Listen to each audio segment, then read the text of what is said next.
بسم اللہ الرحمن الرحیم۔ السلام علیکم ورحمۃ اللہ وبرکاتہ۔ ہمارے پڑوسی ملک بھارت سے آئی ہوئی یہ خبر اس ٹائم سوشل میڈیا پہ بڑی تیزی سے وائرل ہو رہی ہے۔ دنیا کے کونے کونے میں اس ٹائم اس خبر کو مسلمان بڑی خوشی اور بڑی مسرت سے دیکھ رہے ہیں اور اس کو آگے شیئر بھی کر رہے ہیں۔ آپ سے گزارش کریں گے، یہ خبر بہت اہم ہونے والی ہے۔ آخر تک ہمارے ساتھ اس خبر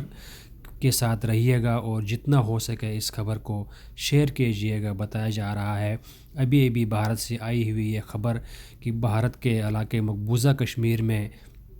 ایک مسلم خاتون جس کا نام مفتی بتایا جا رہا ہے، آج 45 سال بعد اس کو بھارت کی عدالت سے انصاف مل گیا۔ وہاں کے ایک جسٹس کنول جو غیر مسلم ہے، اس نے قرآن مجید کے سورہ نساء کی آیت نمبر 11 کا حوالہ دیتے ہوئے اس مسلمان خاتون مفتی کے حق میں فیصلہ سنایا، لیکن افسوس یہ ہے کہ وہ ابھی اس دنیا میں نہیں ہے، اس دنیا سے چل بسی ہے۔ بتایا جا رہا ہے، خبر یہ آ رہی ہے، BBC نے یہ خبر شائع کی ہے کہ مفتی نامی خاتون آج سے 45 سال پہلے جو اس کی اراضی تھی، اپنے باپ کی جائیداد تھی، اپنے بھائیوں کے ساتھ شریک تھی، ان کے بھائیوں نے اس کے اوپر قبضہ کیا تھا زبردستی اور جج کے ساتھ ساز باز کر کے اپنے نام کی تھی، اور اس خاتون نے ہمت نہیں ہاری اور ان کے ساتھ جنگ لڑتی رہی۔ عدالت میں اس کے 5 بیٹے اور 4 بیٹیاں تھیں، اور وہ خاتون یہ جنگ لڑتے لڑتے اللہ کے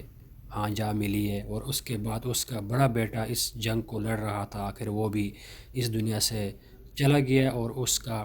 فیصلہ نہیں ہو رہا تھا، اور آج 45 سال بعد ایک غیر مسلم جج نے اس مسلمان خاتون کے حق میں یہ فیصلہ دیا ہے کہ یہ زمین، یہ جتنی جائیداد ہے، یہ اس خاتون کے حق میں آتی ہے۔ لیکن بتایا جا رہا ہے کہ ابھی وہ خاتون دنیا میں نہیں ہے، اس کا بڑا بیٹا بھی اس دنیا فانی سے کوچ کر گیا ہے۔ لیکن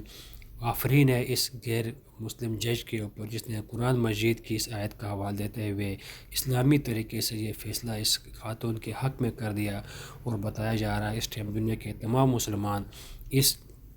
غیر مسلم جج کو بڑی داد دے رہے ہیں اور اس کو پسند بھی کر رہے ہیں، جنہوں نے قرآن مجید کی آیت کا حوالہ دے کے فیصلہ اس خاتون کے حق میں کیا۔ یقیناً حقدار کو مل ہی جاتا ہے، چاہے جلدی مل جائے یا دیر سے مل جائے، اور قرآن مجید کا جو فیصلہ ہے وہ اٹل ہوتا ہے، اور قرآن مجید کے فیصلے کے مطابق اس جگہ کی اصل حقدار یہ خاتون کی، جس کو اپنا حق مل گیا۔ اللہ رب العزت ہمیں اپنے دین اسلام کے صحیح معنوں میں حفاظت کرنے کی توفیق عطا فرمائے۔ السلام علیکم ورحمۃ اللہ۔